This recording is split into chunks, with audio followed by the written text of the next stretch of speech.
नमस्ते साथीहरु, आज हामी क्लास 12 को एल हस्पिटल रुल पढ्न गइरहेको छौं। सुरु गरौँ।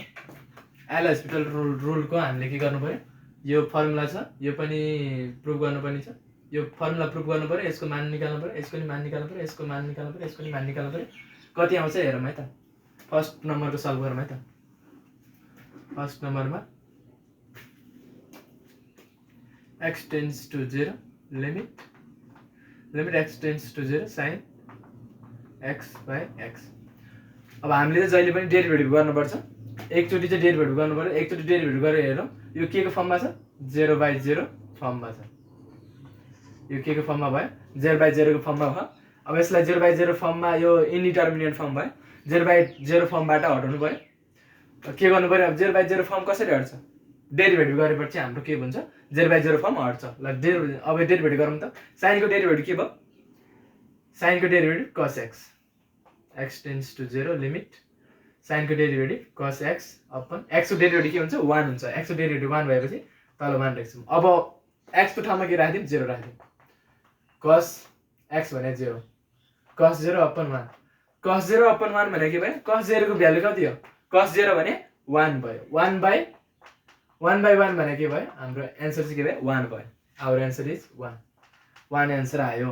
अब त्यसै गरी 2 नम्बरमा हेर्नुस्। 2 नम्बरमा कति आउँछ? 2 number x tends to 0 limit x square minus sin square x divide x square. यो पनि के को फर्ममा छ? 0/0 को फर्ममा छ। 0/0 फर्ममा छ है। यो 0/0 फर्म हटाउनको लागि अब हामीले यसमा के गर्नु पर्यो? डेरिभेटिभ गर्नु पर्यो। डेरिभेटिभ गरेपछि हाम्रो के भन्छ? इन्डिटर्मिनेन्ट फर्मबाट डिटर्मिनेन्ट फर्ममा जान्छ। हो, इन्डिटर्मिनेन्ट फर्ममा छ। अब हामीले के गरौँ? यसलाई डेरिभेटिभ गरौँ। x tends to 0 limit 2x square को डेरिभेटिभ के भयो? 2x भयो। 2x x स्क्वायर भनेपछि 2x भयो। हामीले जहिले पनि हामीले यसमा x स्क्वायर को फर्ममा आएपछि हामीले के को फर्मुला लगाउनु पर्यो? पावर रुल को फर्मुला लगाउनु पर्यो। पावर रुल को है त। 2x भयो माइनस sin स्क्वायर x को फर्मुला के भयो? sin स्क्वायर x भनेपछि 2 sin 2 - 1 भनेको 1 नै भइहाल्यो। sin x अनि sin x को नि डेरिभेटिभ हुन्छ। sin x को नि डेरिभेटिभ भएपछि के भयो? sin x को डेरिभेटिभ cos x भयो। अपन x स्क्वायर भनेपछि 2x भयो। ल हेर्नुस् है त, 2x भयो। अब हामीले के गर्नु पर्यो? फेरि 0 राखेर हेर्नुस् त। 0 राख्दाखेरि 0 0 0 इन्डिटर्मिनेन्ट फर्ममै छ। 0/0 कै फर्ममा छ। त्यसै गरी फेरि अर्कोचोटि डेरिभेटिभ गरौँ। नेक्स्ट डेरिभेटिभ गरौँ। पहिला यसलाई गरौँ। 2 sin x dot cos x भने के भयो? sin 2x भयो। अपन 2x सेम भयो। अब चाहिँ डेरिभेटिभ गरौँ। लिमिट 2x को डेरिभेटिभ के भयो? 2 छ। x को डेरिभेटिभ 1 भयो। अनि 2 मात्रै रह्यो। 2 माइनस sin x को डेरिभेटिभ के हुन्छ? sin को डेरिभेटिभ cos x हुन्छ। cos x भनेपछि cos 2x छ। 2x को डेरिभेटिभ हाम्रो के हुन्छ? 2 हुन्छ। cos x को डेरिभेटिभ हाम्रो के 2x को डेरिभेटिभ के भयो? हाम्रो 2 भयो। डिभाइड बाइ 2x को डेरिभेटिभ 2 नै भयो हाम्रो। x को 1 भयो, 2 को चाहिँ 2 नै रह्यो। अब हामी के गर्नु? फेरि एक step 2 minus 2 cos 2x divide 2। अब चाहिँ हामीले यो x को ठाउँमा 0 राखौँ त। 0 पुट गर्दा कति आउँछ? 2 minus 2 cos 2 multiply 0 divide 2। cos 0 भनेको कति हो? cos 0 भने 1। cos 0 भने 1 भएपछि अब हाम्रो के भयो? 2 मल्टिप्लाई 1 हुन्छ। 1 अनि 2 नै भयो त्यो भने 2 माइनस 2/2। 2 माइनस 2/2 भने के भयो? 2 माइनस 2 भने 0, 0/0 भने यहाँ 0 आयो। Our answer is 0। 0 आयो त। अब त्यसै गरी थर्ड नम्बर हेर्नुस्।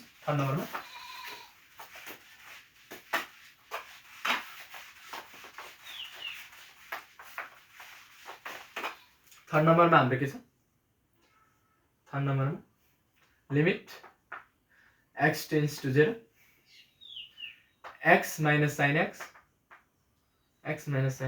Upon x cube. यो पनि हाम्रो के छ? यहाँनिर x को ठाउँमा 0 राख्दाखेरि के भयो? 0/0 कै फर्ममा छ। इन्डिटर्मिनेन्ट फर्ममै छ। अब यसलाई नि हामीले के गर्नु पर्यो? डेरिभेटिभ गर्नु पर्यो। डेरिभेटिभ गर्नु पर्यो भने चाहिँ limit x tends to 0 x को डेरिभेटिभ के भयो साथीहरु? हाम्रो x को डेरिभेटिभ 1 भयो। 1 माइनस sin को डेरिभेटिभ के हुन्छ हाम्रो? sin को डेरिभेटिभ cos x भयो। sin को derivative cos x 1 minus cos x भयो। अब यसको डेरिभेटिभ क्युबमा छ भनेपछि के भयो? एक्स क्युबको डेरिभेटिभ के हुन्छ 3x² हुन्छ 3 - 1 भने चाहिँ x² को फर्ममा आयो फेरि यो पनि के छ 0/0 कै फर्ममा छ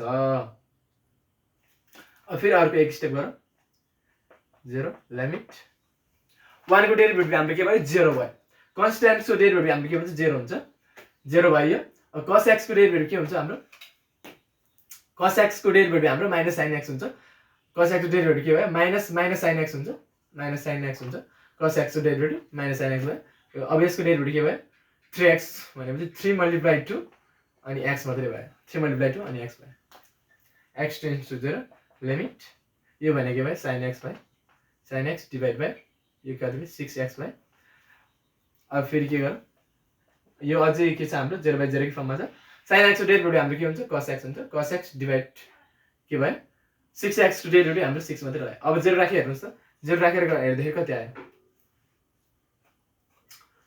0 राख्दाखेरि हाम्रो के आउँछ cos 0 भने 1 भयो 1/6 आवर आन्सर इज 1/6 है प्रशस्त मिलेछ नि आवर आन्सर इज 1/6 आयो पहिला सुरु हामीले के गर्यो यो 0/0 को फर्ममा छ पहिला हाम्रो के को फर्ममा छ 0/0 को फर्ममा छ 0/0 को फर्ममा भएपछि डेरिभेटिभ गर्यौं हामीले डेरिभेटिभ गरेपछि हाम्रो केमा आयो 1 - x को डेरिभेटिभ 1 भयो 1 - माइनस सेम भयो अनि sin x को डेरिभेटिभ हाम्रो के भयो cos x भयो त्यसैगरी x को डेरिभेटिभ हाम्रो के भयो 3x² भयो यो पनि अझै के छ 0/0 कै फर्ममा छ यो पनि अझै हाम्रो के छ 0/0 कै फर्ममा छ त्यसैले अझै एक स्टेप हामी डेरिभेटिभ गर्छौं लिमिट x टेन्ड्स टु 0 अब 1 को डेरिभेटिभ के भयो हाम्रो 0 भयो 0 लेखेन मैले अब माइनस सेम छ cos x को डेरिभेटिभ हाम्रो के भयो माइनस sin x भयो cos x को डेरिभेटिभ हाम्रो के भयो माइनस sin x भयो अब यसको के हुन्छ यसको डेरिभेटिभ 3 जस्ता जस्तै भयो x² को डेरिभेटिभ 2x भयो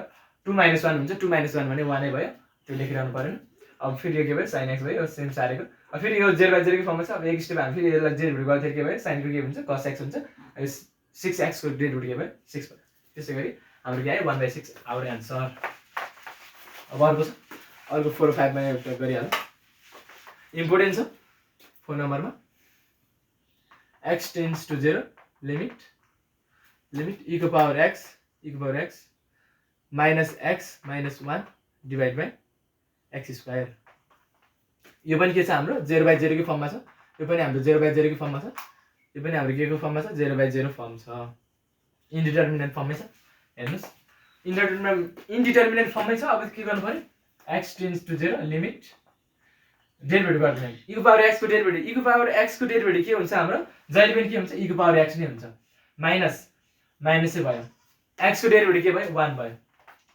-1 को डेरिभेटिभ कन्स्ट्यान्ट 0 भयो -0 लेख्नु परेन 2x को डेरिभेटिभ के हुन्छ हाम्रो साथीहरु 2x² को डेरिभेटिभ 2x हुन्छ है x² को डेरिभेटिभ 2x भयो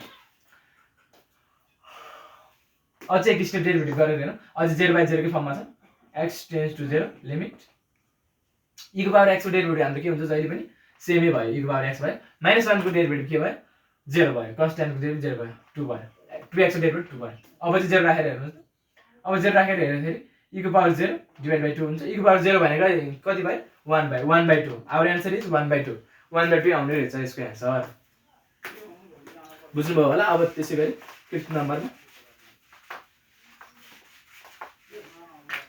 अब 5th नम्बरमा के छ limit x tends to 0 e को पावर x प्लस e को power -x minus 2 cos x divided by sin square x wait आएको चाहिँ हामीले के गर्न सक्छौँ वेट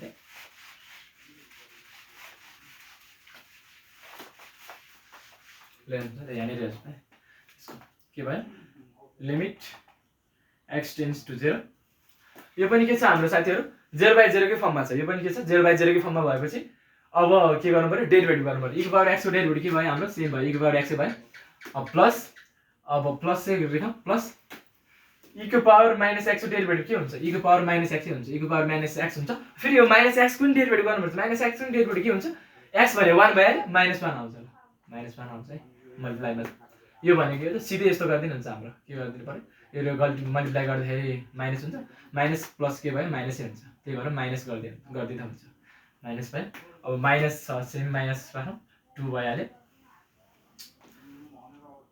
यो 2 यहाँ गयो 2 cos x को 2 भयो cos x को डेरिभेटिभ के हुन्छ हाम्रो cos x को डेरिभेटिभ माइनस sin x हुन्छ divide by sin square x को डेरिभेटिभ के भयो 2 sin x 2 - 1 भने 1 भयो अनि sin x को डेरिभेटिभ cos x भयो माथिको सेम एकचोटी सेम साथै 0 लिमिट e को पावर x माइनस e को power x plus 2 sin x plus के भयो माइनस मल्टिप्लाई माइनस भयो के भयो प्लस 2 sin x भयो अपन sin 2x अझै यो के को फर्ममा छ अझै 0/0 को फर्ममा छ लिमिट x टेन्ड्स टु 0 अझै अब एक स्टेप हामी डेरिभेटिभ गर्छौं e को पावर x को डेरिभेटिभ के भयो e को पावर x भयो सेम भयो माइनस हुन्छ अब के भयो माइनस भयो फेरि यो के हुन्छ प्लसमै आउँछ e को पावर माइनस x भयो प्लस 2 सेम भयो sin x को डेरिभेटिभ हाम्रो के हो sin x को डेरिभेटिभ हाम्रो cos x भयो डिभाइड बाइ sin 2x को डेरिभेटिभ हाम्रो के हुन्छ sin 2x को डेरिभेटिभ चाहिँ हाम्रो के भयो sin 2x को डेरिभेटिभ 2 cos 2x भयो sin को डेरिभेटिभ हाम्रो cos x हुन्छ अनि 2x को डेरिभेटिभ गर्नु पर्यो त्यही भएर 2 आयो अब चाहिँ हामीले के गर्नु पर्यो भन्दाखेरि 0 राख्दियौ 0 राख्दिँदाखेरि के भयो e को पावर 0 प्लस e को power minus 0 plus 2 cos 0 divide by 2 cos 2 0 अब कति हुन्छ साथीहरु हेर्नुस् है त के भयो e को पावर 0 भने कति भयो e को पावर 0 भने हाम्रो 1 भयो प्लस e को पावर माइनस 0 भने नि हाम्रो के भयो 1 नै भयो 1 प्लस 1 भयो प्लस 2 मल्टिप्लाई cos 0 भने हाम्रो के भयो cos 0 भने 1 डिभाइड 2 छ cos 2 मल्टिप्लाई 0 भनेपछि cos 0 यो पनि के भयो 0 भयो cos 0 भने के भयो 1 नै भयो cos 0 भने हाम्रो के भयो 1 नै भयो अब हामी जोडी हेर माथि 1 + 1 2 भयो 2 + 2 1 जा 2 2 2 + 2 अपन 2 भयो 2 + 2 अपन 2 भने यो कति भयो आवर आन्सर इज 2 त्यसैले अब हामीले चाहिँ के गर्यो एल हस्पिटलको रुल्सको फर्मुलाहरु चाहिँ फेरि केही हिसाबहरु चाहिँ प्रब्लमहरु चाहिँ सल्भ गर्यो आजलाई यति नै धन्यवाद अर्को भिडियोमा हामी इन्टिग्रेसन गर्छौं इन्टिग्रेसनको मेन इम्पोर्टेन्ट फर्मुलाहरु लेखाउँछु इन्टिग्रेसनको मेन इम्पोर्टेन्ट फर्मुलाहरु लेखाउँछु तपाईहरुलाई अनि इन्टिग्रेसन गर्छौं इन्टिग्रेसनको केही हिसाबहरु गर्छौं अनि त्यसपछि चाहिँ हाम्रो लगभग सकिन्छ आजलाई यति नै हस्त धन्यवाद